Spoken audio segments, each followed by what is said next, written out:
Welcome to Bharat Fire Inspire. A one fire story can change your life. Why so serious? ಈ ಪ್ರಶ್ನೆಗೆ ಇಡೀ ಪ್ರಪಂಚವನ್ನು ನಡುಗಿಸಿದ ಒಂದು ನಗುವಿನ ಹಿಂದೆ ಅಡಗಿದ ಅಸಾಮಾನ್ಯ ಕಥೆ ಇದೆ. ನಾವು ಕಂಡ ಅತ್ಯಂತ ಅದ್ಭುತ ಆದರೆ ಅಷ್ಟೇ ದುರಂತ ನಟರಲ್ಲಿ ಒಬ್ಬರು ಈತ್ ಲೆಡ್ಜರ್. ಹಾಲಿವುಡ್ ನಲ್ಲಿ ಕಾಲಿಟ್ಟ ಹೊಸಬನಿಗೆ ಎದುರಾಗುವ ದೊಡ್ಡ ಸಮಸ್ಯೆ ಏನು ಗೊತ್ತೇ? ಆತನ ಗುರುತಿನ ಕೊರತೆ. ಹೌದು, ಸಾವಿರಾರು ಕನಸು ಹೊತ್ತು ಬರುವ ಕಲಾವಿದರ ನಡುವೆ ತಾನೊಬ್ಬ ಅಸಲಿ ನಟ ಎಂದು ಪ್ರೂವ್ ಮಾಡುವುದು ಸುಲಭದ ಮಾತಾಗಿರಲಿಲ್ಲ. ನಮ್ಮ ಇಂದಿನ ಹೀರೋ ಕೂಡ ಅದೇ ಕಷ್ಟದಲ್ಲಿದ್ದ. ಆಸ್ಟ್ರೇಲಿಯಾದ ಒಂದು ಸಣ್ಣ ಪಟ್ಟಣದಿಂದ ಬಂದ ಈ ಯುವಕ ಇಡೀ ಜಗತ್ತು ನೆನಪಿಡುವಂತಹ ಸಾಧನೆ ಮಾಡಿದ್ದು ಹೇಗೆ? ಬನ್ನಿ ನೋಡೋಣ. ಆಸ್ಟ್ರೇಲಿಯಾದ ಪರ್ತ್ ಎಂಬಲ್ಲಿ ಜನಿಸಿದ ಈತ್ ಲೆಡ್ಜರ್ ಸಾಮಾನ್ಯ ಮಧ್ಯಮ ವರ್ಗದ ಕುಟುಂಬ. ಅವರ ಕುಟುಂಬದಲ್ಲಿ ಯಾರು ಸಿನಿಮಾದ ಹಿನ್ನೆಲೆಯಿಂದ ಬಂದವರಲ್ಲ.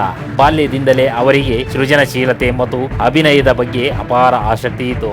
ಅವರಿಗೆ ಕೇವಲ 10 ವರ್ಷವಿದ್ದಾಗಲೇ ಅವರ ತಂದೆ ತಾಯಿ ವಿಚ್ಛೇದನ ಪಡೆದರು. ಇದು ಆ ಹುಡುಗನಿಗೆ ನೋವು ತಂದರೂ ಅವನ ಮನಸ್ಸು ಹೆಚ್ಚು ಬಲಶಾಲಿಯಾಯಿತು. ಆ ಯುವಕನಿಗೆ ಓದುವುದಕ್ಕಿಂತ ನಾಟಕ ಮತ್ತು ರಂಗಭೂಮಿಯ ಕಡೆಗೆ ಹೆಚ್ಚು ಒಲವು. ತನ್ನ ಅಕ್ಕ ಕೇಟ್ ನಿಂದ ಪ್ರೇರಿತರಾಗಿ ಅವನು ನಾಟಕಗಳಲ್ಲಿ ಭಾಗವಹಿಸಲು ಶುರು ಮಾಡಿದ.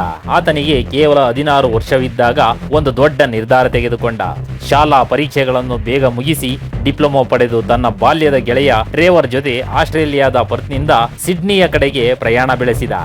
ಅವನ ಜೇಬಿನಲ್ಲಿ ಇದ್ದದ್ದು ಕೆಲವು ಡಾಲರ್ಗಳು ಮಾತ್ರ. ದೊಡ್ಡ ಕನಸು ಬಿಟ್ಟರೆ ಬೇರೆ ಏನೂ ಇರಲಿಲ್ಲ. ಪ್ರಾರಂಭದಲ್ಲಿ ಸಿಕ್ಕಿದ್ದು ಸಣ್ಣ ಪುಟ್ಟ ಟಿವಿ ಸೀರಿಯಲ್ಗಳಲ್ಲಿ ಸೈಕ್ಲಿಸ್ಟ್ ನಂತಹ ಚಿಕ್ಕ ಪಾತ್ರಗಳು. ಅವನ ಪ್ರತಿಭೆ ದೊಡ್ಡ ಕ್ಯಾನ್ವಾಸ್ ಅನ್ನು ಬಯಸಿತ್ತು, ಆದರೆ ಅವಕಾಶಗಳು ಸಿಗುತ್ತಿರಲಿಲ್ಲ. ಆಗ ಯುವ ನಟರಿಗೆ ಸಾಮಾನ್ಯವಾಗಿ ಸಿಗುವ ಲೇಬಲ್ ಕೇವಲ ಒಬ್ಬ ಸುಂದರ ನಟ ಅಥವಾ ಸುಂದರ ಯುವಕ ಅನ್ನೋದಷ್ಟೇ. ಈತ್ ಲೆಡ್ಜರ್ ತಾನು ಕೇವಲ ಸೌಂದರ್ಯವಲ್ಲ, ಅಸಲಿ ನಟ ಎಂದು ಜಗತ್ತಿಗೆ ತೋರಿಸಲು ಕಾಯುತ್ತಿದ್ದ. 1999ರಲ್ಲಿ 10 Things I Hate About You ಎಂಬ ಸಿನಿಮಾದಲ್ಲಿ ಈತ್ ಲೆಡ್ಜರ್ ಮುಖ್ಯ ಪಾತ್ರವನ್ನು ನಿರ್ವಹಿಸಿದರು. ಇದು ಆತನಿಗೆ ಅಂತಾರಾಷ್ಟ್ರೀಯ ಮಟ್ಟದಲ್ಲಿ ಮೊದಲ ಯಶಸ್ಸನ್ನು ತಂದುಕೊಟ್ಟಿತು. ಆದರೆ ಆ ಸಕ್ಸಸ್ ಅನ್ನು ನೆಚ್ಚಿಕೊಂಡು ಆತ ಸುಮ್ಮನೆ ಕೂರಲಿಲ್ಲ. ಅವನು ಯಶಸ್ಸಿನ ಬಲೆಯಲ್ಲಿ ಸಿಲುಕಲು ಬಯಸಲಿಲ್ಲ. ಇನ್ನು ಮುಂದೆ ಕೇವಲ ಸುಂದರ ಪಾತ್ರಗಳನ್ನು ಮಾಡದೆ ಚಾಲೆಂಜಿಂಗ್ ಪಾತ್ರಗಳನ್ನು ಮಾತ್ರ ಆಯ್ಕೆ ಮಾಡಬೇಕು ಎಂಬ ಕಠಿಣ ನಿರ್ಧಾರ ತೆಗೆದುಕೊಂಡ. ಅವನು ವೈಫಲ್ಯಕ್ಕೆ ಹೆದರಲಿಲ್ಲ, ಬದಲಿಗೆ ಯಶಸ್ಸನ್ನು ಪುನರಾವರ್ತಿಸಲು ಹೆದರುತ್ತಿದ್ದ. ನಾನು ಪ್ರತಿ ಬಾರಿ ನನ್ನನ್ನೇ ಮರುಸೃಷ್ಟಿ ಮಾಡಿಕೊಳ್ಳಬೇಕು ಎಂದು ಸದಾ ಹೇಳುತ್ತಿದ್ದ. 2025ರಲ್ಲಿ ಬಂದ ಬ್ರೋಕ್ ಬ್ಯಾಕ್ ಮೌಂಟೇನ್ ಸಿನಿಮಾದಲ್ಲಿ ಈ ತೆಗೆದುಕೊಂಡ ನಿರ್ಧಾರವು ಅವನ ವೃತ್ತಿ ಜೀವನಕ್ಕೆ ತಿರುವು ನೀಡಿತು. ಅಂತಹ ಸೂಕ್ಷ್ಮ ಪಾತ್ರಗಳನ್ನು ಒಪ್ಪಿಕೊಳ್ಳಲು ಅನೇಕ ದೊಡ್ಡ ನಟರು ಹಿಂಜರಿಯುತ್ತಿದ್ದರು. ಆದರೆ ಈತ್ ಅದಕ್ಕೆ ಧೈರ್ಯದಿಂದ ಸಮ್ಮತಿಸಿ ಈ ಪಾತ್ರಕ್ಕೆ ಅವರಿಗೆ ಆಸ್ಕರ್ ನಾಮಿನೇಷನ್ ಕೂಡ ಸಿಕ್ಕಿತು.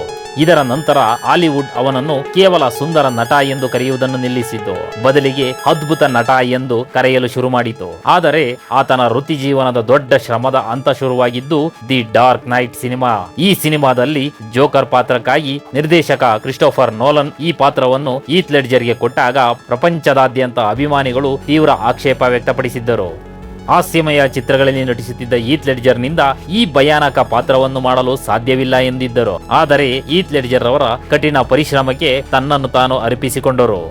ಪಾತ್ರದ ಆಳಕ್ಕೆ ಇಳಿಯಲು ಲಂಡನ್ನ ಒಂದು ಹೋಟೆಲ್ ಕೊಠಡಿಯಲ್ಲಿ 1 ತಿಂಗಳು ಕಾಲ ತನ್ನನ್ನು ತಾನು ರೂಮಿನಲ್ಲೇ ಕೂಡಿ ಹಾಕಿಕೊಂಡಿದ್ದರು. ಈ ಸಮಯದಲ್ಲಿ ಅವರು ಒಂದು ಡೈರಿಯನ್ನು ಕೂಡ ಬರೆಯುತ್ತಾರೆ. ಜೋಕರ್ನ ಮನಸ್ಥಿತಿ, ಜೋಕರ್ನ ನಡೆ ನುಡಿ ಮತ್ತು ಆ ನಗುವನ್ನು ಹುಡುಕುವ ಪ್ರಯತ್ನ ಮಾಡಿದರು.